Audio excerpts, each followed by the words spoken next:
Vamos então para o campo de batalha competitivo. Vamos falar sobre os outros jogadores, porque essa não é uma batalha solitária. Enquanto a NASA e o MIT construíam sua cadeia de comunicação ótica espacial, outros estavam construindo suas próprias peças do tabuleiro.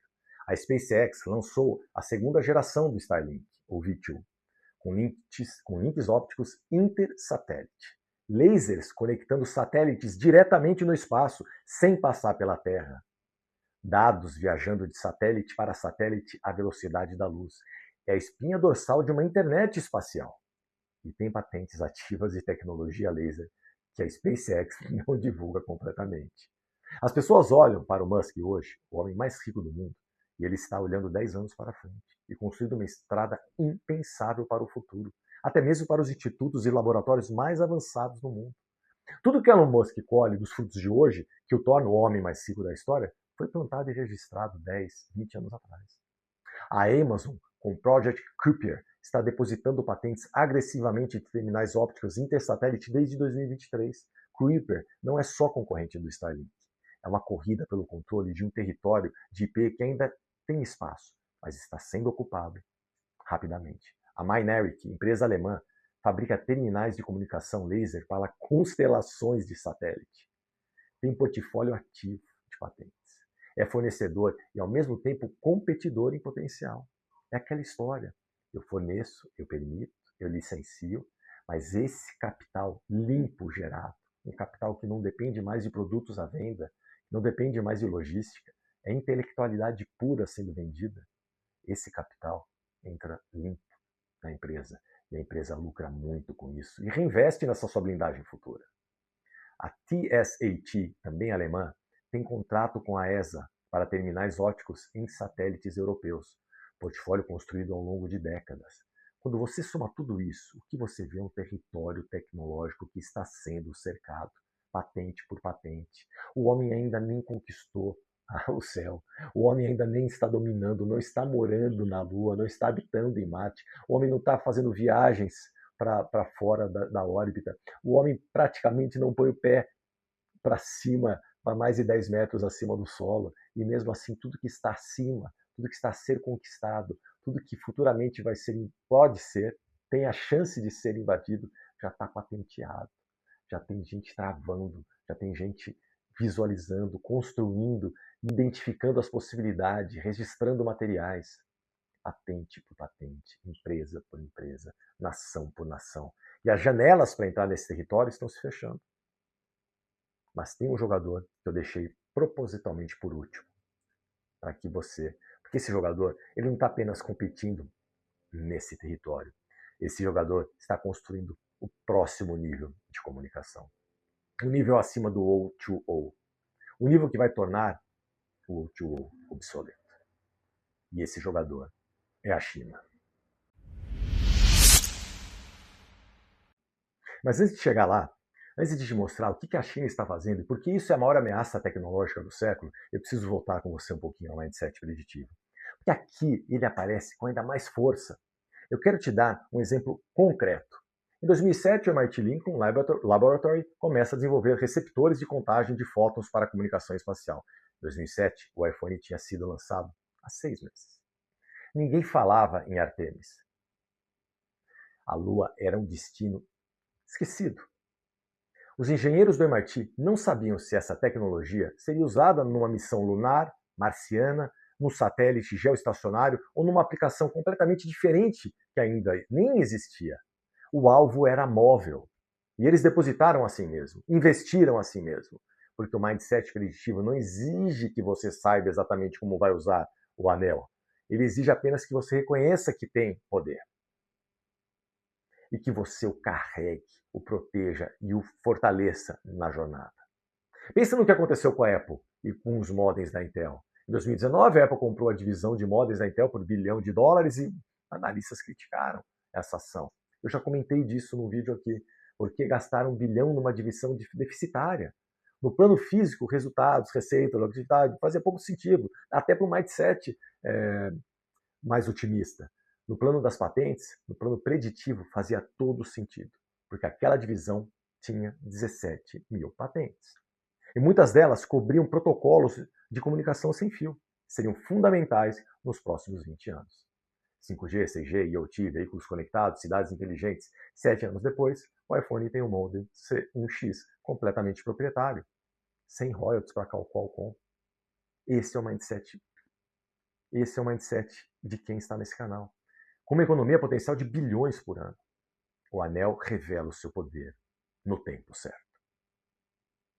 Para quem teve a paciência de carregá-lo por tanto tempo. Agora me diz uma coisa, se você é um executivo, se você é um investidor, um empresário, se você lidera uma empresa, ou você é um tomador de decisão no governo, qual é o seu alvo móvel hoje? Consegue enxergar um alvo móvel no futuro? Quais são os anéis que você deveria estar carregando agora, mesmo sem saber exatamente como vai usá-los? Quais são os territórios que você deveria estar protegendo hoje, mesmo sem saber exatamente quais produtos vão ocupar esses territórios em 10 anos? O mindset preditivo é muito mais sobre território e ocupação de território do que sobre objetivo fixo e estático. O mindset preditivo não é sobre certeza, é sobre posicionamento estratégico em ambiente de incerteza. É sobre plantar campos minados no futuro para que seus concorrentes não possam avançar. É sobre construir uma reserva de poder que se valoriza enquanto o mundo muda. As patentes são exatamente para isso. São reservas minerais de futuro. Você pode não saber hoje exatamente como vai extrair o minério, como vai usar o minério, mas sabe que a mina está lá. Quando o momento certo chegar, quem tiver a mina tem o poder. A ameaça chinesa, o drible quântico. Em 2016, a China lançou um satélite pequeno, pouco mais de 600 quilos, chamado Mícios, ou nomeado em homenagem a um filósofo chinês do século V a.C. O mundo da tecnologia mal prestou atenção nesse pequeno satélite. Era apenas mais um satélite de pesquisa lançado em órbita, sem ameaça aparente alguma, sem impacto comercial imediato, sem nenhum produto para analisar. Mas o que o Mícios demonstrou nos anos seguintes vai fazer tudo o que te mostrei até agora, o O2O, o LCRD e o DSOC, toda a comunicação óptica laser espacial americana, vai fazer tudo isso parecer tecnologia do século passado. Porque o Mícios não usava laser convencional. O Mícios usa comunicação quântica por entrelaçamento de fótons. Isso é uma categoria completamente diferente. Deixa eu te explicar. A comunicação óptica, laser, O2O, é extraordinária. 100, 260 megabits por segundo da Lua para a Terra, ela é revolucionária se comparado com a comunicação que a gente tem hoje, o rádio. Mas ela ainda tem vulnerabilidades. Um sinal laser, por mais sofisticado que seja, pode ser interceptado, pode ser escutado, pode ser hackeado. Com equipamento suficientemente avançado, você pode interceptar uma comunicação laser sem que o emissor saiba. A comunicação quântica, por entrelaçamento de fótons, não tem esse problema. Fisicamente, matematicamente e fundamentalmente, não tem esse problema. Porque quando dois fótons são entrelaçados quanticamente, quando eles compartilham um estado quântico, qualquer tentativa de observar ou interceptar um altera instantaneamente o estado do outro. É impossível espionar um sem deixar rastro. É impossível interceptar sem ser detectado. Física quântica pura. É como se, em vez de enviar uma carta pelo correio, você criasse uma cópia do universo onde a carta já chegou ao destino no momento em que a carta foi escrita. Qualquer um que tente abrir essa carta no meio do caminho destrói a mensagem automaticamente. Isso é a criptografia quântica aplicada à comunicação espacial. E o Mícios provou que isso funciona. Em 2017, o Mícios estabeleceu o primeiro par de chaves quânticas criptografadas entre a China e a Áustria, 7.600 quilômetros. Em 2020, o Mícios completou uma videoconferência quântica criptografada entre Pequim e Viena. A primeira videoconferência totalmente segura contra qualquer forma de interceptação conhecida. não é ficção científica. Está publicado na revista Nature. E tem patentes.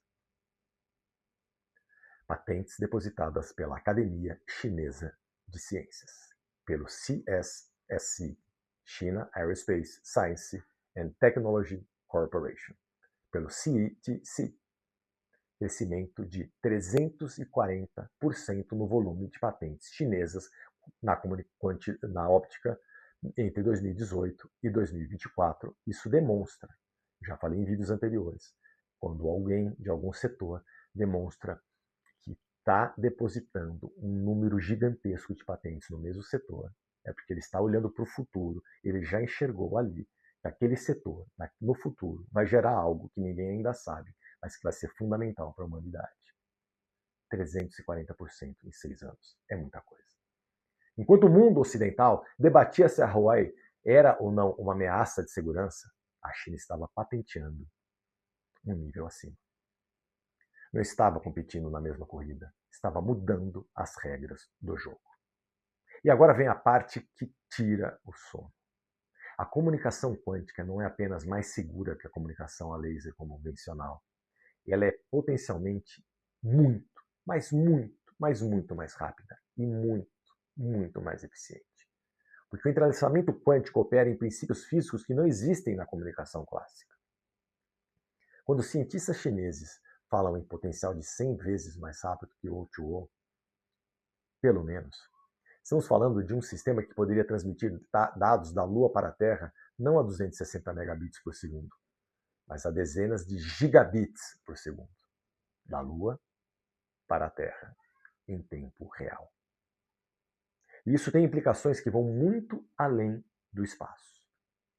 Porque a infraestrutura de comunicação quântica espacial pode se tornar a espinha dorsal de uma internet global quântica.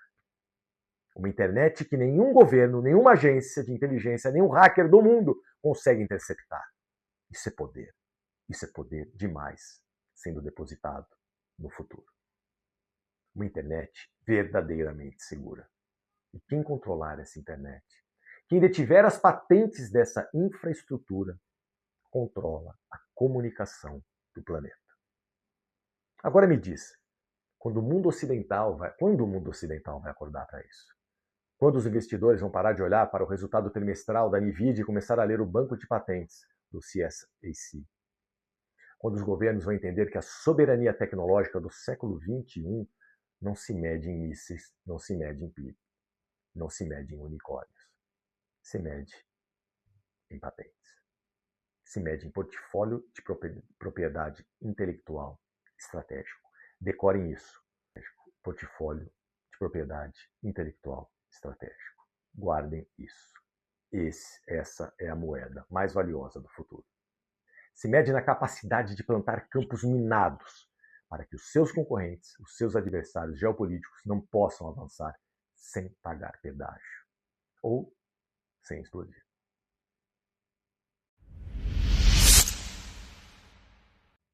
Mas agora, o que isso significa para você que está aí assistindo esse vídeo? Não sei que língua você está assistindo, não sei o que você está pensando, mas sei que para você, se você chegou aqui, isso é interessante. Mas o que você faz com toda essa informação? Eu não sou a NASA, eu não sou a MIT, não tenho um laboratório de física quântica. O que isso tem a ver com a sua empresa, com o negócio ou com o seu país? Tem tudo a ver. Porque o princípio que está por trás da O2O, do Mícius, das 17 mil patentes da Intel que a Apple comprou, é o mesmo princípio que pode transformar qualquer empresa em qualquer setor de qualquer tamanho. O princípio é esse. O futuro não é uma surpresa para quem tem um mindset preditivo. O futuro é uma estratégia.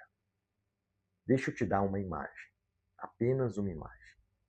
Você conhece a história do Zuckerberg comprando o Instagram por $1 bilhão em 2012? Naquela época, o Facebook era uma empresa grande, mas não era o colosso que é hoje. Era 10 vezes menor que o Google. O Instagram tinha apenas 13 funcionários. 0 receita. A mídia ridicularizou a compra. Analistas questionaram e muito. 1 bilhão por um aplicativo de fotos, de filtros.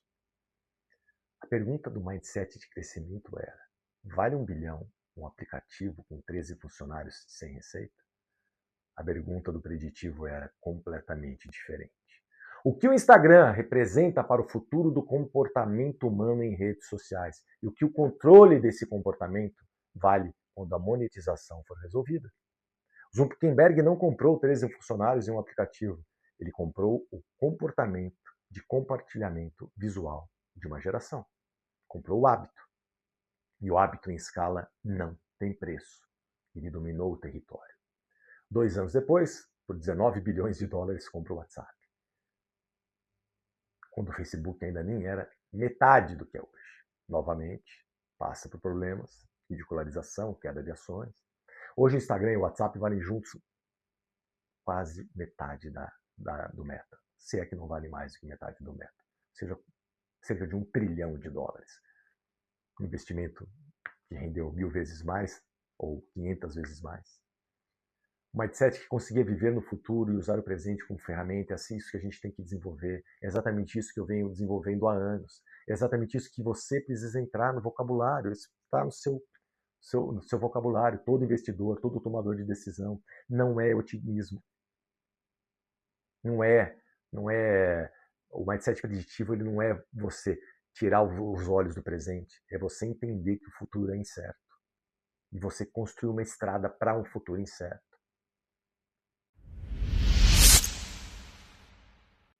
E tentando finalizar esse vídeo de uma maneira mais preditiva, deixa eu pintar o quadro do que está vindo aí. Em 2030, a NASA planeja ter a Lunar Gateway operacional, uma estação espacial em órbita lunar, com comunicação ótica como padrão, baseada na tecnologia O2O, que está demonstrada agora, baseada em todas as patentes que eles vêm depositando e continuam criando robustez nesse setor. Quem controla a comunicação lunar da Lunar Gateway? Quem detém o IP? Em 2035, as primeiras missões com humanos em direção a Marte serão. Estaremos vivendo isso. Comunicação ótica de espaço profundo, herdeira direta do DSOC. Quem controla a comunicação da missão para Marte? Ao mesmo tempo, a China está construindo a sua própria infraestrutura, com comunicação quântica, que é uma geração à frente da laser convencional. Uma internet espacial quântica, incriptografável, imperceptável, inimaginável pelos padrões de hoje. E tem patentes cobrindo esse território, depositadas em silêncio. Enquanto o mundo olhava para outra coisa, o que isso cria? 2 mundos tecnológicos paralelos, 2 estradas paralelas. Um baseado na infraestrutura americana, patentes do MIT e NASA. Outro baseado na infraestrutura chinesa, mísseis, comunicação, patentes da Academia Chinesa de Ciências. E países, empresas, pessoas que não jogarem esse jogo vão pagar caro por isso. Vão ter que trilhar numa dessas estradas, pagar um desses 2 pedágios, ou pagar para usar ambos. Isso não é ficção científica, é mapa de futuro do que já foi desenhado. E quando você entende que o jogo é esse, você entende que não tem como fugir dessas estradas, a não ser que você construa a sua estrada traçando o seu futuro. Existem pequenos laboratórios silenciosos, onde pessoas com mindset preditivo carregam anéis de poder. E eles vão se levantar, e o mundo de novo se renovará. Se você quer fazer parte da mudança, se você quer ter uma mente preditiva, curta, envie esse vídeo, me siga. Vamos juntos construir um futuro preditivo. Um futuro onde a gente não dependa mais do que a gente enxergue hoje como realidade. Um futuro onde a gente não queira mais saber do que está, nesse momento, impactando a história, mas sim do poder que é saber que a história que está sendo construída dependeu de mim também. O Brasil, as nações da América Latina, as nações impactadas por esse vídeo em outras línguas, que ainda não estão inseridas nesse mundo minado, dominado já por grandes mentes inovadoras, tem que se inserir nisso. Porque quem está desenhando o mundo hoje é quem vai controlar o mundo amanhã. O futuro deixa rastro. E aqui, no Cultura de Inovação 360, você aprende a decifrá-lo.